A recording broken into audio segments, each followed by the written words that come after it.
Moving on to this next story. This Nintendo Switch leak.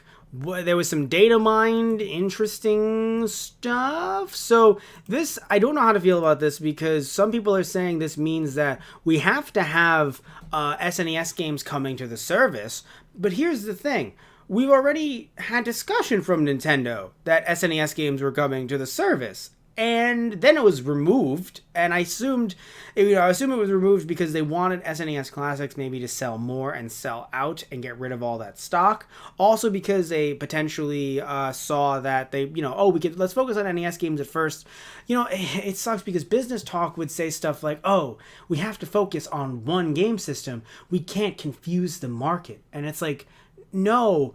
People have had NES games for so many years now in so many different formats. Yes, there are new kids that are getting into this and they don't have access to these games legally. And that's fair. But still, unless they get an NES Classic, but still, it's like, look, guys, we've had these games for so long in so many different ways via virtual shops like the Wii, Wii U, 3DS. And also, by the way, if you guys remember too, releasing some of these on Game Boy Advance cartridges for the Game Boy Advance. So you've had so many different ways to get these that, it would just make sense to kind of switch things up every now and again. So, but either way, back to the actual story at hand, which I will actually link this article in the chat. See, guys, we're learning on the go. Now, if you're watching this through our YouTube channel, it's in the description box down below. Either way, copy pasting this. So let's look at the, let's go over to the article again.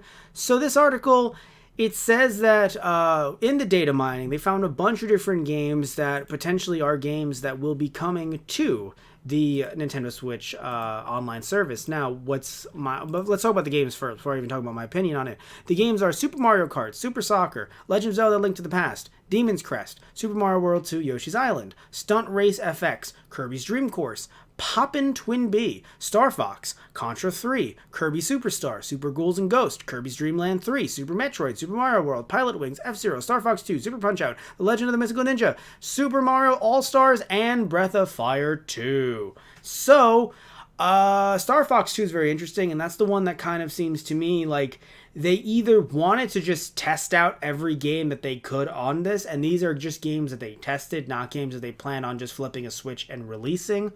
Or the reason why Reggie came out and said, hey, we're not doing any more NES and SNES Classics is so those could then sell out and then they could release Star Fox 2 on this and not seem like they're divvying up the market or they're diluting, not diluting the market, that they're, splitting up the market. Now, I think that's dumb because I think that's a dumb idea in terms of the idea of, oh no, the market is split if Star Fox 2 is on multiple platforms. But again, there's just this business idea, this idea of, oh no, if we have, and this happened with the PS1 Classic, I've talked about this before on Matt Rants, oh no, we potentially can't have Crash Bandicoot on the PS1 Classic because it's already out in an HD collection on the PS4, and it's like, yeah, but who's going to spend $240 or $640, $440, a lot of money just to get that one game when they could potentially get a PS1 Classic at $100 and feel more secure in that purchase. People aren't just going to make that jump and make that leap, even if there's one game that they really want, unless they have that kind of cash. So people aren't going to sit here and be like, oh, I don't want to have an SNES Classic for $80 to play Star Fox 2.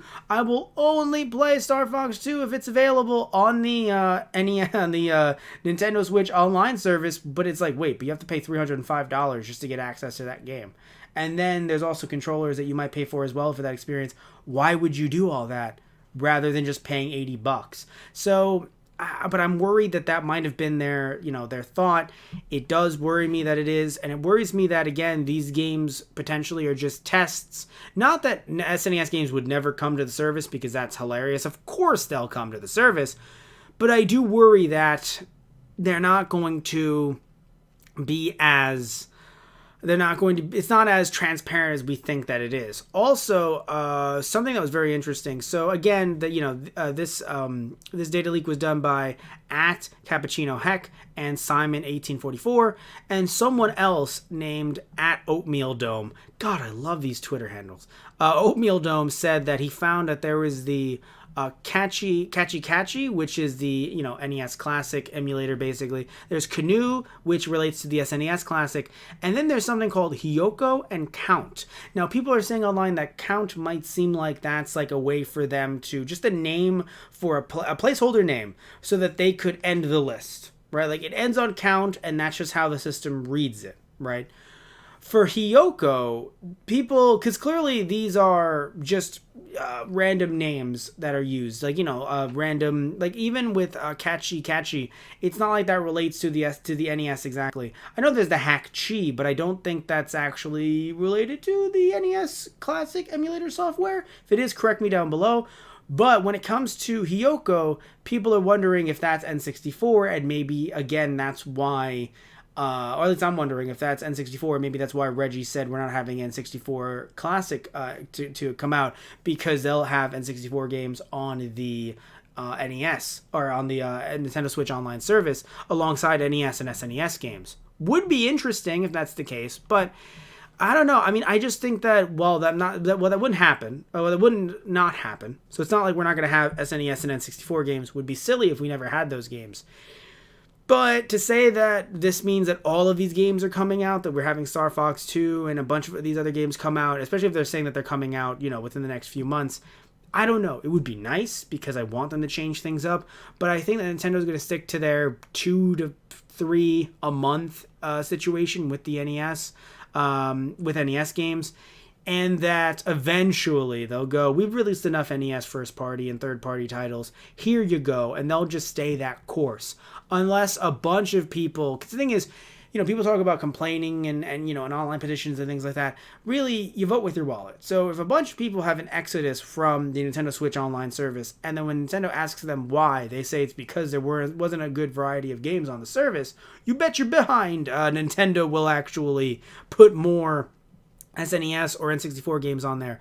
But as of right now, I feel as if they don't think they're threatened, then they're just not going to do anything by it. So really, what matters more is what you say with your wallet rather than what you say out loud just to them, even directly. Heck, even if you were able to talk to Reggie, I feel like he would be like, look, people are buying it. Like people are buying it. When they're not paying for it, when they're not subscribing to it, that's when things get drastic.